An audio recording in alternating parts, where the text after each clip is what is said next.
Kayleigh, how sick of polls are people in New Hampshire right now? Probably very sick, especially when they see that Donald Trump is #2 and doesn't deserve to be there. Okay, Look, what do you think of the Trump excitement? What do you chalk that up? I appreciate his boldness, and I think some of his rhetoric got the base excited, but it is not welcome rhetoric. Look, the GOP doesn't need to be turning away voters and isolating them. We need to be bringing them into the tent. Donald Trump is the last person who's going to do that.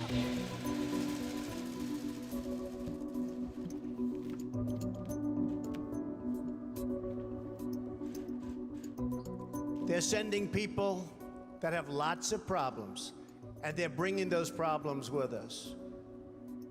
They're bringing drugs, they're bringing crime, they're rapists, and some, I assume, are good people. I want to make clear I don't support what Donald Trump said. I think he said something very inartful, very inappropriate. However, he was hitting at a real issue in this country. Well, let's talk about that then specifically.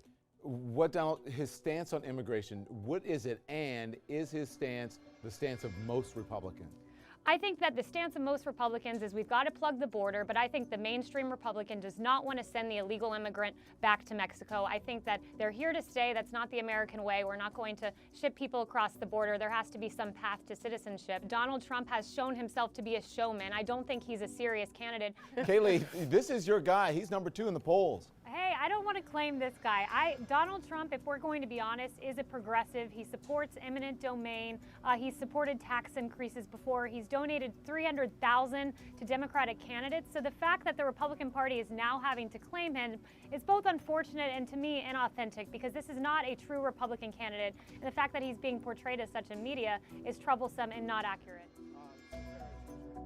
They say that he said all Mexican immigrants are criminals and rapists. He didn't say that, by the way. You can go back and look at the statement. No, he didn't say that. He said when Mexico sends people, that's different. But people try to paint him as racist, as sexist, but he benefits from that because people are tired of this politically correct culture where you have to say everything perfectly correct or else you're going to offend an entire segment of society.